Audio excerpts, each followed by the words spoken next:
naniniwala ako na ang pinaka-least guilty sila lahat. Parang sindikato yan eh. Pero ang pinaka-least guilty dyan sa mga yan, kontraktor. At ang pinaka-utak ng mga yan, mga mambabatas. Bakit, partner? Kung sino ang may control ng budget, siya yung utak, yung tahanan ng prime minister nila, yung parliament. Partner, sinunog ng mga realista. At ito pa, yung kanilang first lady. Yung first lady nila, partner, sinunog ng buhay, partner. Grabe. Ganun ka-grabe itong panyanyari na yan, partner. Siguro hindi naman mangyayari sa atin yan. Kukurutin lang natin, partner. Pero, Kala mo hindi, partner. Paano pag nangyari yan? Baka sa atin, hindi hindi sunugin ng buhay, partner. Baka sagasaan ng pison. Ayan, partner, nakikita natin, nasusunog yung parliament nila. Ayan, no? Oo. Ano yung partner, yung parang hinulog sa, hinulog sa bangin ba yun? Sino yung hinulog yun ba yun? May hinahabol din na yun yata yung prime minister nila, hinabol hanggang prime minister ilog. nga eh. Yun, parang sa Pasig River datingan ba? Di ba Malacanang? Parang Malacanang, no? Na talagang hinulog nila eh. Hinabol. Sa ilog. Hinabol nila, pinagbabato pa. Kawawa yung... Malaki tiyan nung hinulog sa sapa, partner eh. Malaki tiyan. Parang meron din tayong ganyan kongresista dito eh.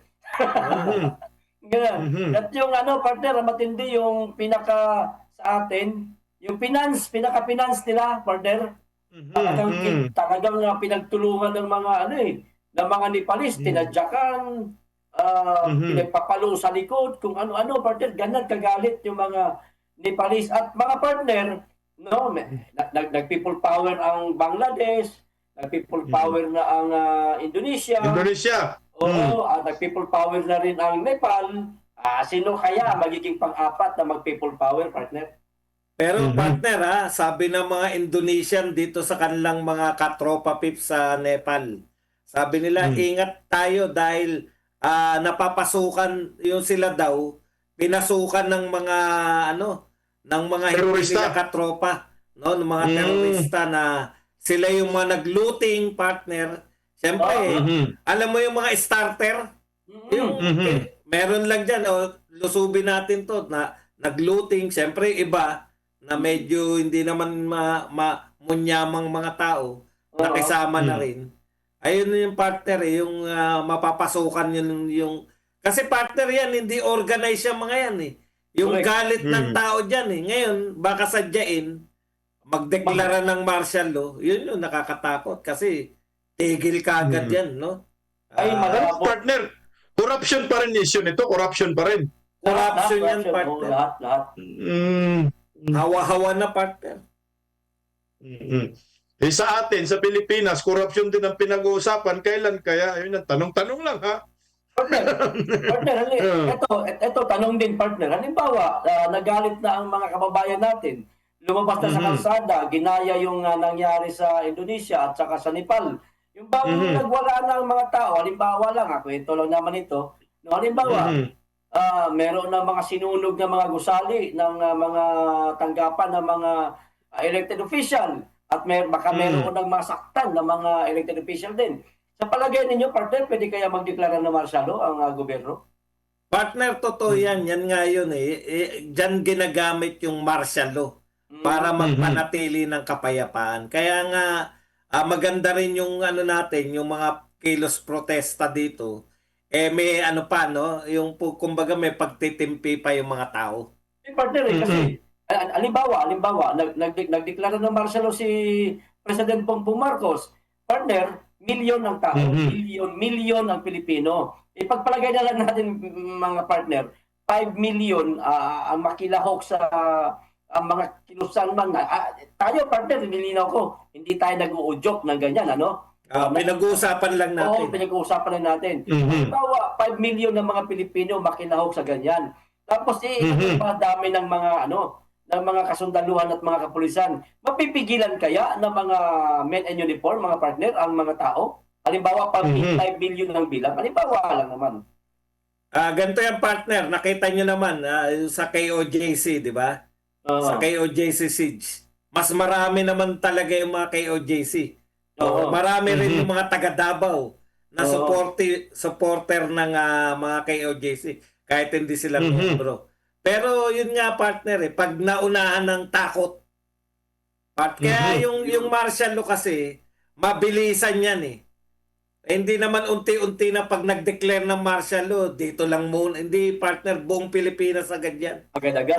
Ang pagkilos ng militar at ng pulisya dyan, talagang mabilisan, sweeping. Kasi, ano yan, karaniwan, pag nag-declare ng martial law, kasabay din na dinideclare na suspended yung Senado, suspended yung Kongreso. Kaya walang kukontra. Walang, kumbaga, all power to sa nagdeklara ng martial law. Sa history natin, sa kasaysayan partner, at yan ay illegal sa konstitusyon.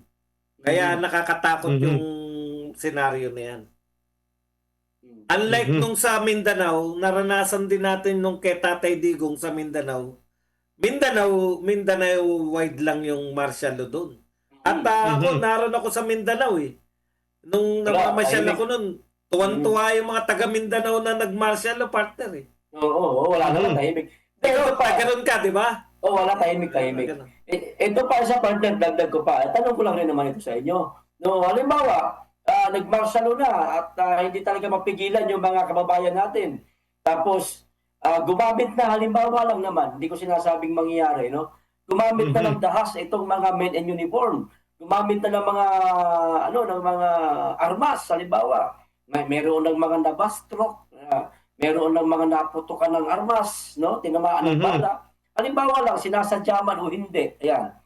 Partner, sa palagay ninyo, hindi kaya gagamit din ng armas ang mga taong magsisipaglabasan sa kalsada kapag nangyari yan, partner? Alam mo partner, yung paghawak ng armas, pangkaraniwang Pilipino, siguro maliban dyan sa inyo sa Mindanao, pangkaraniwang Pilipino, partner, wala naman kaming mga armas. Kahit lumabas kami, anong bibit-bitin namin armas? Correct. Diba? Batuta lang meron ka. halimbawa nga, hindi na kagustuhan ng mga men in uniform, mabuwag itong mga pagkilos ng ating mga kababayan. So, desperado na sila. Ang gagawin na lang nila, kinakailangan na lang nila gumamit ng armas. Siyempre, yung mga Pilipino, kahit masabihin natin hindi Mindanao ang Luzon, posibleng walang mga armas ba mga yan. Paano pag nagantihan? Yan ang delikado dyan, partner. Di ba? Partner Bistak. Tama kayo dyan mga kapartner kasi ako sa mga nangyayari sa ating bansa, pag tiningnan mo, hindi malayo na mangyari din dito yung nangyayari sa Indonesia. Actually, yung nauna ng South Korea, di ba? South Korea, tapos Indonesia, Nepal. Baka ang next talaga, Pilipinas na ito. Siguro ang mga... Bangladesh, Nepal, magkaiba ba yan? Magkaiba, partner. Magkaiba. So, 5 na, apat na pala, di ba? Ano pang-anim? 4 na, pang-5 tayo. Ay! Nepal. No. Pang-5, grabe ka. Tinumpok mo na kagad. Grabe ka. Kailangan naman, ano bang gagawin natin? Hindi magingay din tayo. Hindi naman nagsasabi tayo ng gurumentado na itapon natin si BBM sa ilog. Huwag naman ganun. Ang atin lang naman, panagutin natin yung mga kurakot sa gobyerno. Yun lang naman. Di ba? Yan yung tama. So, sundan ko lang yung kay Bisdak. Alam nyo sa history ng Pilipinas, hindi tayo yung... Kasi nakakatakot yung sinasabi ni PL, mag-armas agad Sa history ng Pilipinas, talaga rally tayo, rally. Yung lalabas hindi para may armas tayo. Lalabas para magprotesta. Yun yung history. Yun yung history natin. Tsaka tayo yung nauna dyan, partner, sa buong mundo. Yung EDSA People Power, di ba? Tayo yung nauna. Sila, nanggagaya lang sila Correct. So ngayon, ang medyo mainit nga lang sila sa mga bagong henerasyon ngayon dahil siyempre may mga ipinaglalaban din po sila. Pag tinignan mo, sim nga tayo na ipinaglalaban. Kaso nga lang ngayon, siyempre may internet, may social media. So inuuna muna yung social media ngayon, nag-iingay. So meron din naman magrarally. Hindi naman sinasabi na magrally tayo para sipain si BBM, kundi ang panawagan natin yung accountability. Managot ang dapat managot. Yung hindi dapat yung parang pagtatakpan ninyo dyan sa Kongreso, kung sino na tunay na makasalanan, kung sino tunay nagnanakaw sa kaban ng bayan. Dahil karapatan natin yan, Pilipino tayo, taxpayer tayo, kamakailan ka, galing lang ako ng BIR, nagbabayad ako. So ngayon, sino makinabang doon? Ayun, sila naman, mga buhaya dyan sa gobyerno. Ito pa, partner. Ito pa, partner, dagdag ko lang, no? Dapat, itong si Bongbong Marcos, kumilos na siya. No? So, ang pinakauna niyang gagawin, pinakauna niyang hakbang, kasi lantaran na, partner, paliwanag na. Makailang beses na pinangalanan si Romualdez, partner, at saka si Saldico. Sana itong mga pinangalanan na ito, lalong-lalo na yung pinsan niya, si Romualdez, hikayatin niya na bumaba. Bumaba na ba? O di kaya sipain niya na sa pagka-speaker. Hindi, yung paghihikayat na bumaba si Speaker, malabo yan. Sipain niya sa pagka-speaker na lang, ganun. Kung magagawa niya, ang problema, partner, hindi niya kayang gawin. Kasi hindi natin alam, baka may itong si Speaker, baka lang baka meron tong hawak na alas laban mismo sa kanya. So, yun yung iniiwasan, maaari ni Marcos na huwag mabunyag. Kaya hindi niya kayang sipain sa pagka-speaker yung pinsan niya. So, dahil sa hindi niya kayang gawin yon, mas mainam pa siguro, partner, siya na lang ang bumaba. Correct, tama ka dyan, partner. Kasi kung hihintayin natin na masipa si Romualdez, hindi man niya masipa. Kaya nga, yun ang dahilan kung bakit ang liderato ng Senado na bago ngayon, nagbago bigla after ng Senate Blue Ribbon Committee. Dahil yung investigasyon ni Kung Marcolita ay papunta na sa kanila. Wala nang ibang papuntahan kundi sila.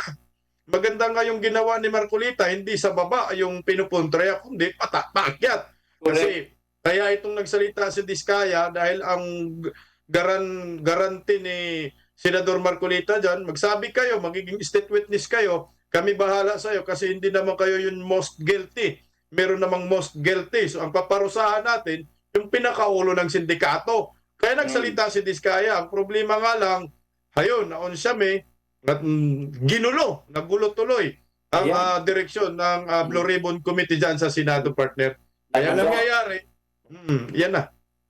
Alam mo, partner, yun na nga, no? Etong sa HOR, pagdating sa HOR, maganda na yung takbo sa sa Blue Ribbon Nauunti-unti ni Marcoleta, talagang hinahayaan magsalita.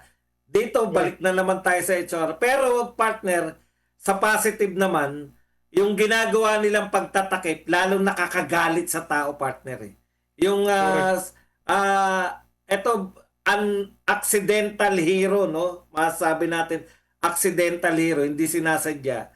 Para nagiging hero ngayon si Diskaya kasi siya talaga yung harap-harapan naglantad, no?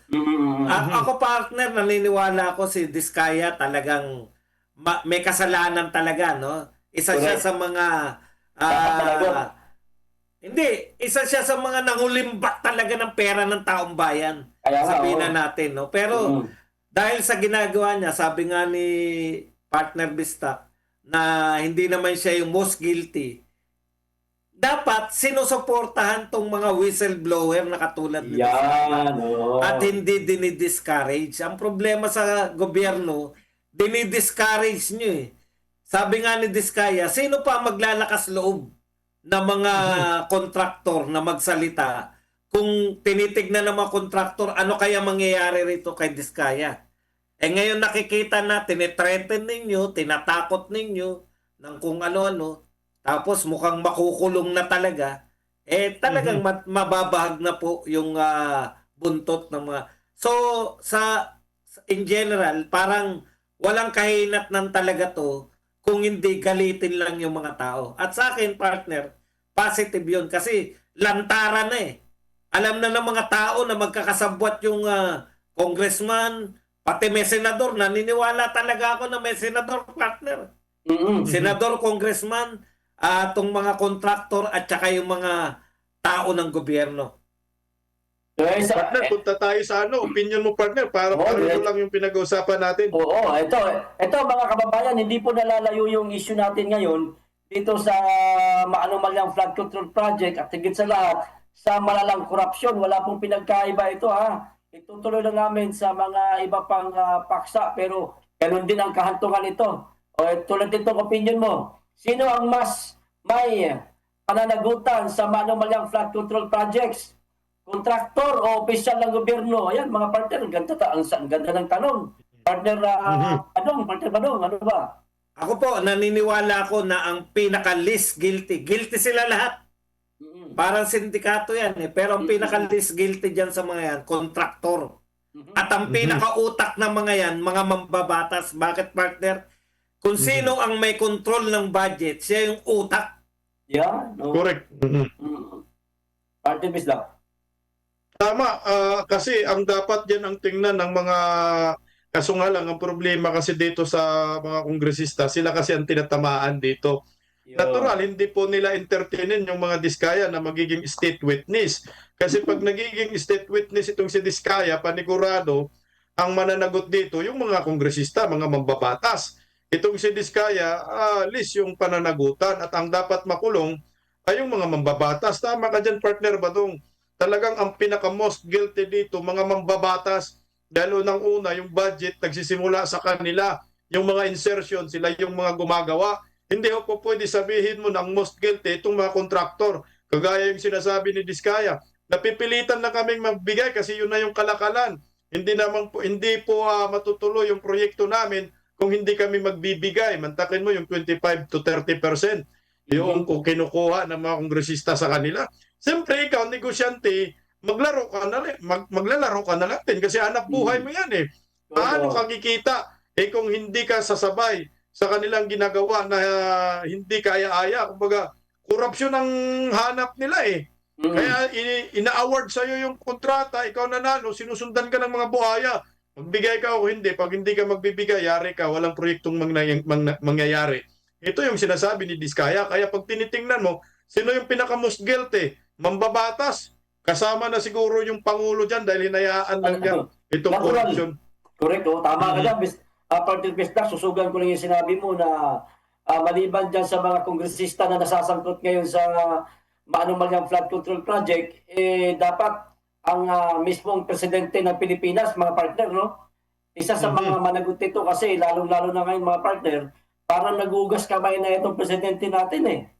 No? Inunahan niya yung mga kongresista na bago pa mangyari yung hearing sa Blue Ribbon, no? Bago pa mangyari yun, inunahan niya na halimbawa, para bagang sinasabi niya, ito gusto kong paimbestigahan ito, nilalantad ko na sa harapan ninyo o sinasabi ko na sa inyo, mga kababayan ko, na mayroong nangyayari dito sa flood control project. Wala akong kasalanan dito. Parang gano'n ang datingan, partner eh. Huwag natin kakalimutan, mga partner, na isa siya sa dapat managot dahil siya ang Pangulo ng Pilipinas. Partner, ang isa pang problema dito, partner, ayon nga kay Congressman Pulong naman, nakaharap na sa inyo yung korupsyon. Bakit? Papunta pa rin sa Duterte ang sisi. Grabe, no? Sagutin natin yung partner, kasi yung kahapong ginagawa nila, kinokonekta nila si Diskaya, pinalalabas nila na pinakamalaking kinita ni Diskaya, panahon ni Duterte. Isa pang pinalalabas nila, imposible na dito sinasabi mo panahon ni Marcos, mayroong mga nanghihingi sa iyo at nagbibigay ka. Panahon ni Duterte, may nanghihingi din kay Diskaya, pero hindi siya nagbibigay, partner. Hindi ba yun nga ang pangunahing dahilan bakit malaki kinita niya nung panahon ni Duterte? Dahil hindi pinayagan ni Tatay Digong yung makahingi. Yun yung pagkakaiba ng administrasyon na takot yung mga kriminal na gumawa ng krimen. Dito sa administrasyon ngayon, napakalumuwag ng mga magnanakaw dahil alam nila na hindi na nga sila mahuhuli, mapoproteksyonan pa sila. Partner. Yun na nga ang problema ngayon. Under Marcos admin, wala masyadong, hindi masyadong seryoso pagdating sa korupsyon. Pinabayaan nila itong korupsyon na ito. Pinabayaan nila ng todo na parang lumalabas ang nagpapatakbo sa Pilipinas ay mga sindikato na ang kawawa dito tayong taong bayan eh. Correct, Kung correct. patuloy lang manahimik si Bongbong Marcos at patuloy pagiging weak leader, hindi kasi pwedeng madala-dala ng iyak-iyak ito, partner, drama-drama eh. Correct. Kasi leader ka, presidente ka, dapat magalit ka. Mm. Leader ka, presidente ka, dapat may parusahan ka. Correct. Ipakita mo na walang kamag-anak, hindi excuse yung pinsan mo. Minsan hindi mo nga mapatawag-tawag yung pinsan mo eh. Dapat, kung seryoso ka, tika, hayaan mo yung kung Senado mag-imbestiga. Nandyan na, nagbabanggit na ng mga mambabatas. Kasi pag tiningnan mo itong ginawa ng Diskaya talagang suicide ito eh. Mantakin mo, napakaraming kongresista binanggit, mga DPWH official. Tapos ang Pangulo ng Republika ng Pilipinas, hindi niya siniseryoso ito. Sinabi na ni Pacifico Diskaya, okay na po sa amin na ang kalaban namin at magagalit namin itong mga ilang kongresista kaysa yung 120 million na mga Pilipino na tingin nila sa amin magnanakaw kami. Di ba ho? Di ba hindi mo inisip ni Bongbong nun? Hindi ka, execute natin yung mga Diskaya dahil yung mga mambabatas, pinangalanan niya harap-harapan. Tiningnan mo, bakit ayaw mong laliman masyado yung pananaw mo dito kay Diskaya? Hindi naman namin sinabi na maniwala ka. Pero ang nangyayari po, buwis buhay na po ang ginagawa ng pamilya Diskaya dito. Pati mga anak nila, delikado. Mantakin mo, magpangalan siya ng mga kongresista, kadami-dami, katakot-takot. May mga government official pa. Ano ang ginawa ni Bongbong? Ano ang ginagawa ng Marcos admin? Hindi ninyo pinapansin kasi nga, tinatamaan yung pinsan mo. Anong klase kang leader? Kung ito man lang ang leader ng ating bansa, wala po tayong papatunguhan in the next 3 years sa Marcos admin, partner. Partner, may dagdag ko lang, no? Bagamat nagkaroon na ng pangalawang hearing ba ang Senate Blue Ribbon Committee, partner, sa palagay ko hanggang doon na lang yun. Yung nangyayaring hearing, partner, wala nang maaring magkaroon ng kasunod pa, pero maaring wala talagang mapaparusahan, partner. Malabo talaga, partner, lalo na ngayon. Hindi na si Marcolita ang chairman ng Blue Ribbon Committee. At kung di ako nagkakamali, pansamantala yata ang umalili sa kanya itong si Ping Lacson, partner, no? Na biglaan diyan pa lang sa biglaan pagpalit ng liderato sa Senado, partner, medyo mag-iisip ka na eh. Magdududa ka na eh. Kaya ang masasabi ko, malabo na talaga mayroong makasuhan.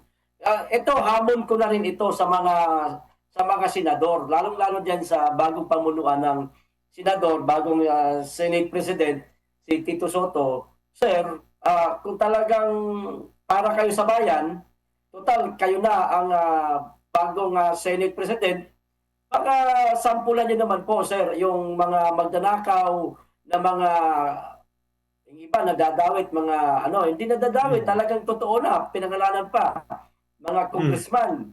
Hindi lang congressman. Sana pati yung mga kontraktor, baka naman pagdating sa mga susunod na investigasyon ninyo diyan sa Blue Ribbon nakatutok kayo masyado sa mga kontraktor lang. Palibhasa yung mga yan hindi yan gobyerno, hindi yan elected official, walang kapangyarihan sa gobyerno. Baka naman i-bypass ninyo o isantabi ninyo itong mga kongresista, Senate President, tawag nito, Vicente Soto, sir.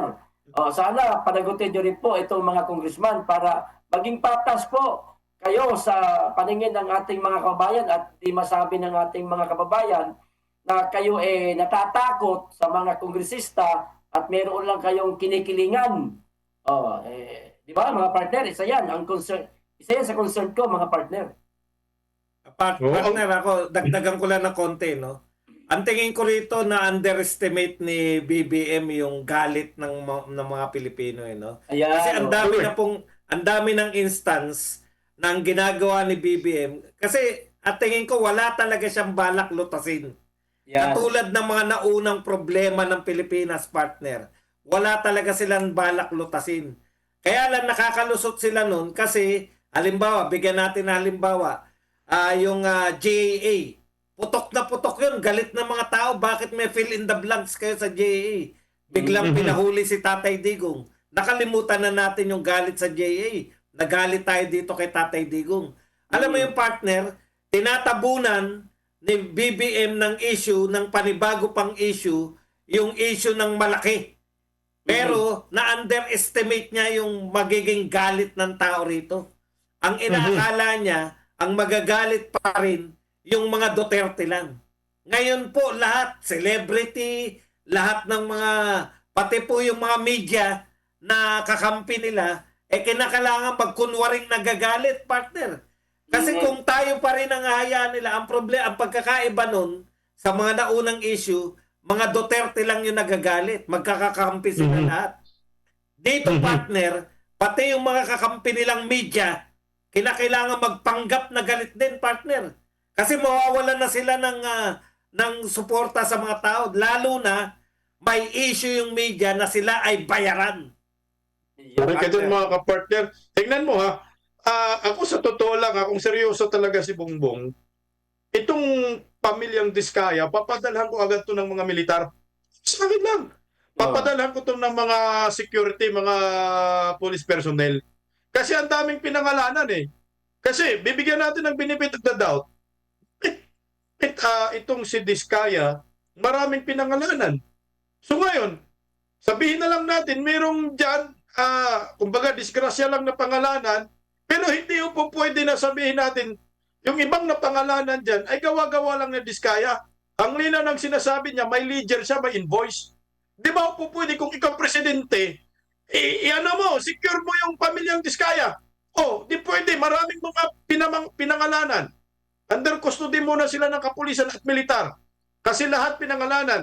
Lahat ng pinangalanan ng kongresista, imbestigahan natin lahat ura mismo. Hindi nila ginawa yun eh. Di ba? Hindi nila ginawa yun. Hindi ginawa ni Bongbong. Alam mo ang sinecure nila? Yung si Bryce Hernandez. Di ba? Bantakin mo yung pinangalanan, si Jingo Estrada at Joel Villanueva. Dalawa lang ha? Dalawa lang na senador na mambabatas ang pinangalanan. Pero anong ginawa? Under PNP custody. Dalawa, laban sa napakaraming kongresista at mga DPWH official, at pinangalanan ni Diskaya, hindi man lang nakatikim si Diskaya ng PNP custody. Hindi man lang nakatikim si Diskaya ng pagsisecure sa kanyang pamilya. Anong ginawa? Ay putya yan. Dinidiscredit pa ang kanyang mga sinasabi. Sinusunog pa ng ibang mga mambabatas. Na ikaw sinungaling, mayroon pang isang mayor, Soto, Vico Soto. Pumunta lang siya sa Kongreso. Anong ginawa ni Soto? Parang sinasabi ni Soto, sinungaling itong Diskaya. Huwag kayong maniwala dahil sinungaling ang mga to. Come on! Paano mo nagiging masabi na sinungaling? Kung may ebidensya ang mga to, putya baka po pwede, i-secure muna natin sila kasi may mga listahan ito. Akala ko ba, naniniwala sila na itong si Diskaya, napakaraming nakuhang proyekto, maraming nakuha, bilyones, trilyones, ang mga proyektong nakuha. Bakit ayaw natin siya i-secure? Nagsalita siya, sinasabi niya, tinutumbok nyo ngayon, magnanakaw, o sige nga, magnanakaw siya. Magnanakaw siya ng pera ng bayan, pero kumanta siya eh. Meron siyang mga isiniwalat, may mga revelasyon, meron siyang mga ebidensya. Bakit ayaw natin paniwalaan mo na ngayon yan? Mag-imbestiga ka. Tingnan mo, isa-isahin mo yung mga kongresista, opisyal ng gobyerno, na sangkot sa sinasabi ni Diskaya. O bakit parang sinasabi mo, hindi ka state witness, dinidiscourage mo magsalita. Ano ba yun? Anong klaseng gobyerno meron tayo ngayon? Kasi ba sila tatamaan sa mga revelasyon ng Diskaya? O ngayon, hindi nila sinisecure kasi hindi nila na makunik-kunik ang pamilyang Duterte sa mga sinasabi ni Diskaya. So ngayon, yung assistant engineer lang ha, mantakin mo ha, assistant engineer lang ang mukong pinaniwalaan nila. Kumpara itong contractor na napakaraming nakuhang proyekto under Marcos admin, hindi nila paniniwalaan kasi nga pinangalanan ng naturang kontratista na Diskaya, itong si Martin Romualdez na pinsan ni Bongbong Marcos at kasama si Saldico na hindi mapangalanan ng ibang mga senador, ng ibang kongresista dyan sa kanilang tawag dyan, hearing mga kapartner. Ayun, dagdagan ko lang partner. Sige partner. Sige. Ito pong dati, matagal na ako nakasubaybay rito sa mga hearing partner. Pag may whistleblower, pinangangalagaan yan partner. Correct. Whistleblower to. Correct. Ngayon, ito lang po ang nakita kong whistleblower na nag-a-apply na mag-i-state witness na dinideny agad. Ano sabi ni DOJ? Sabi ni DOJ, hindi kaya bago siya maging state witness, isoli niya muna lahat ng pera. Partner, para mo sinabing hindi ka pwede. Di ba? Ikalawa, partner. Sabi naman ni Auntie Claire, ano sinabi ni Auntie Claire? Huwag ka mag-name dropping. Dapat may ebidensya ka.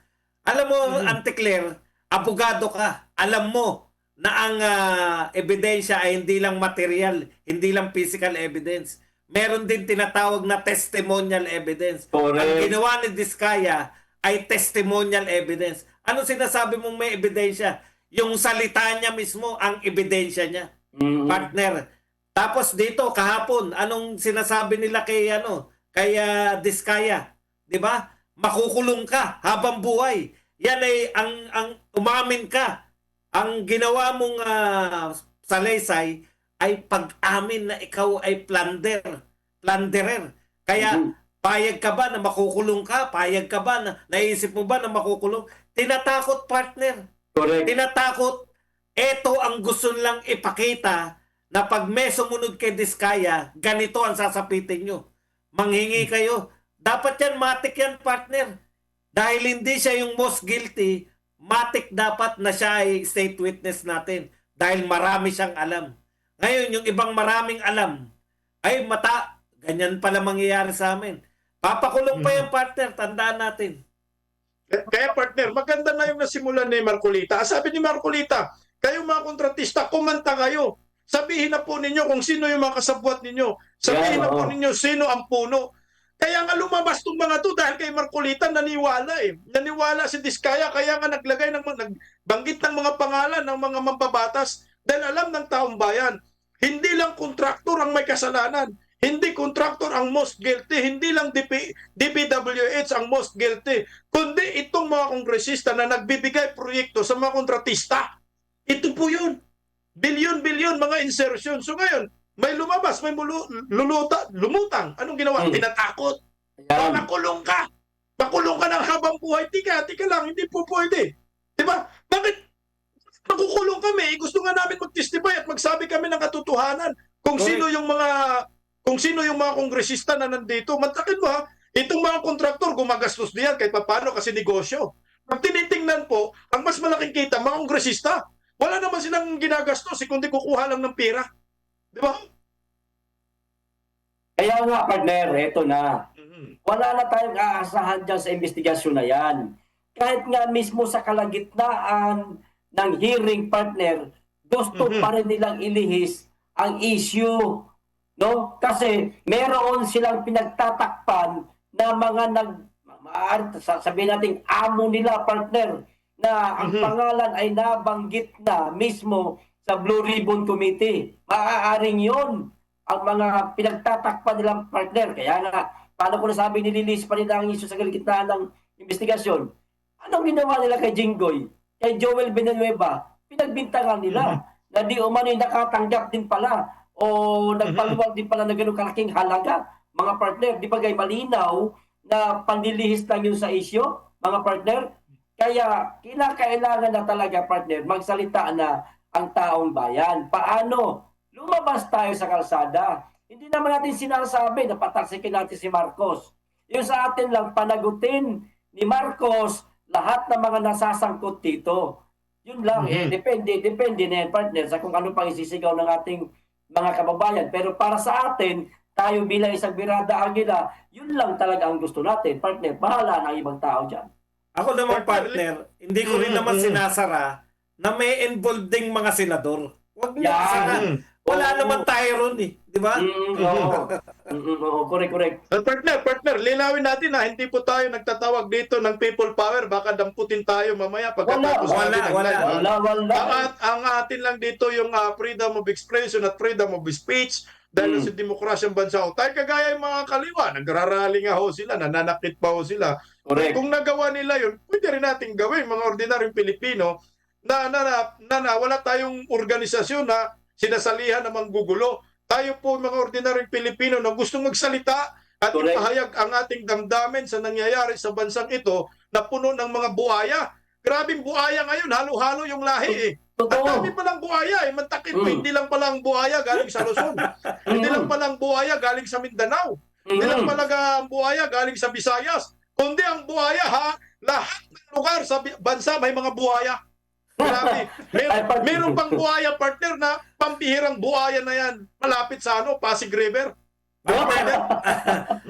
Sabi nga partner, pag yung corruption ay isolated lang, halimbawa sa Bulacan lang, magnanakaw lang yung mga engineer dyan, DPWH dyan, o mga politiko dyan sa Bulacan.